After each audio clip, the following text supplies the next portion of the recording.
तो आज भी बहुत हम इम्पोर्टेंट टॉपिक आपके लिए लेके आए हैं, that is oxygen diffusion curve. जब तुम बात करते हो एनसीईआरटी की, तो आई थिंक न्यू एनसीईआरटी के हिसाब से पेज नंबर 169 देख लीजिएगा।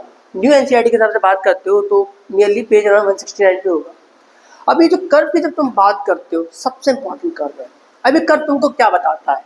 सबसे पहली चीज, ये कर्व तुमको बताता है सैचुरेशन। ये कर्व तुमको क्या बताता है? सैचुरेशन ऑफ ऑक्सीजन किसके साथ सैचुरेट होगा? With haemoglobin. क्योंकि आपको मालूम हो चाहिए कि every molecule of haemoglobin carries 4 molecule of oxygen. ये मालूम हो चाहिए कि हर हीमोग्लोबिन का जो मॉलिक्यूल होता है कितना कैरी करता है? 4 ml ऑफ ऑक्सीजन।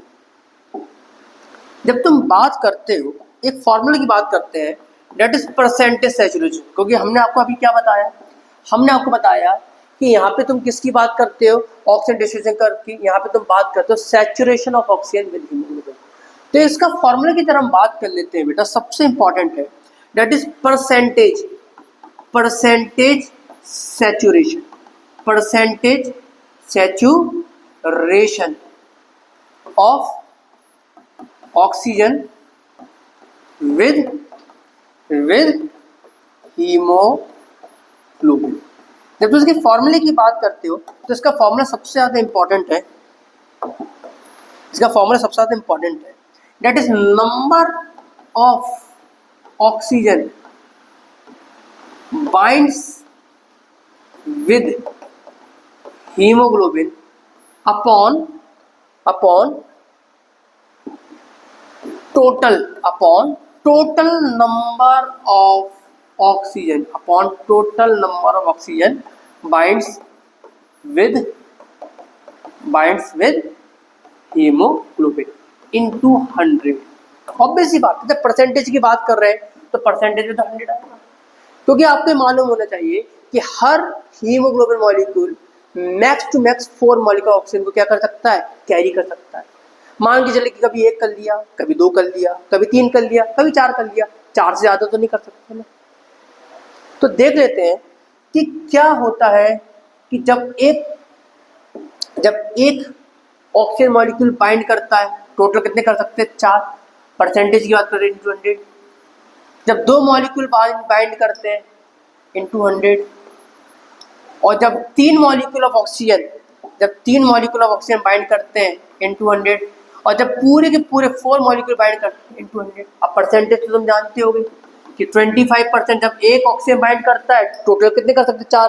और 4 में से जब कोई 1 कर रहा है तो 25%। जब 4 में से 2 कर रहे हैं तो 50%।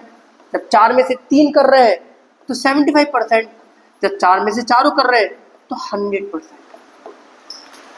अब ये ग्राफ प्लॉट कैसे होता है?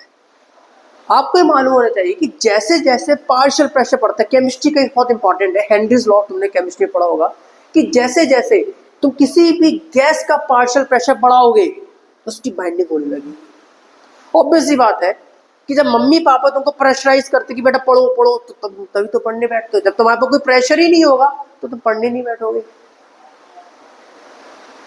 तो ध्यान रखना कि जब तुम बात करते हो ग्राफ की, तो जब ग्राफ को हम प्लॉट करेंगे तो ग्राफ में तुम 2 चीज पाओगे। जब तुम पाओगे वाई एक्सिस में क्या है और एक्स एक्सिस में क्या है। वाई एक्सिस में क्या है और एक्स एक्सिस में क्या है। जब तुम वाई एक्सिस की बात करते हो तो यहाँ पे तुम बात करते हो परसेंटेज सैचुरेशन। यहाँ पे तुम क्या बात करते हो? Percentage saturation of oxygen with haemoglobin. ये वाई एक्सिस है। और जब तुम बात करते हो जेड एक्सिस की, एक्स एक्सिस की बात करते हो तो यहाँ पे आपका क्या आता है? यहाँ पे आपका आता है पार्शियल प्रेशर। यहाँ पे आपका क्या आता है? पार्शियल प्रेशर ऑफ ऑक्सीजन, और जब तुम प्रेशर को मेजर करते हो वो मेजर करते हो इन mmHg, इन mmHg। जैसे जैसे तुम पार्शियल प्रेशर बढ़ाओगे 20, 40, 60, 80, देन 100, जैसे जैसे तुम पार्शियल प्रेशर बढ़ाओगे तो वैसी वैसी आपका जो ऑक्सीजन का जो मॉलिक्यूल है ये आपका क्या करता जाएगा, ये आपका बाइंड करता जाएगा किसके साथ, हीमोग्लोबिन के साथ। और जैसे जैसे परसेंटेज सैचुरेशन हो रहा है, दैट इज आपने प्रेशर बढ़ाया 25%, देन 50%, देन 75%, देन 100%, देन 100%। तो ऑब्वियस सी बात है कि जब आप प्रेशर बढ़ाएंगे तो एक ऑक्सीजन क्या करेगा, बाइंड करेगा, एक ऑक्सीजन क्या करेगा, बाइंड। और प्रेशर बढ़ा रहे हैं तो ये आपका क्या कर रहा है, बाइंड कर रहा है। और आपने प्रेशर बढ़ाया तो ये क्या कर रहा है, आपका बाइंड कर रहा है।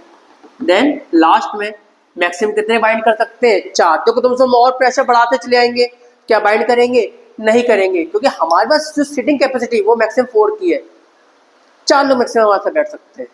अब 4 में से 4 बैठ जाए या 3 बैठ जाए या 2 बैठ जाए, 1 बैठ जाए, वो डिपेंड किस पे करता है, वो डिपेंड करता है पार्शियल प्रेशर, किस पे डिपेंड करता है, ये आपका पार्शियल प्रेशर। और लास्ट में जो कर्व होता है, ये कर्व कैसा होता है आपका, बिल्कुल कांस्टेंट जाता है, जो आपका कर्व जाता है कांस्टेंट जाता है, जिसको तुम क्या कहते हो, सिग्मॉइड कर्व, या जिसको तुम क्या कहते हो, एस कर्व भी बोलते हो। क्या बोलते हो इसको तुम, एस कर्व बोलते हो। सिग्मॉइड कर्व हो गया, या आपका क्या हो गया, एस कर्व हो गया। सबसे इंपॉर्टेंट है ये जानने के लिए। और 24 का ये PYQ भी रह चुका है, मोस्ट इंपॉर्टेंट PYQ 24 का नीट का। तो जनरली हम जब ये बात करते हैं तो ये आपकी आइडियल गैस की बात हो रही है। अब आइडियल तुम समझते हो, आइडियल तो फॉलो करने की कोशिश करते हो, आइडियल तो वो चीज होती है जो फॉलो नहीं कर पाते। आपकी एनसीईआरटी की जब तुम बात करते हो तो यहाँ पे आइडियल के बारे में दिया गया है। अब हम बात करेंगे डिसोसिएशन और एसोसिएट। डिसोसिएट का मतलब होता है टूटना, जब तुम किसी को तोड़ रहे हो डिसोसिएट, और जब तुम किसी को जोड़ रहे हो देन एसोसिएट। तो ये तो नेक्स्ट टॉपिक को नेक्स्ट वीडियो में हम बात करेंगे कि क्या डिसोसिएट है और क्या आपका एसोसिएट है। Thank you.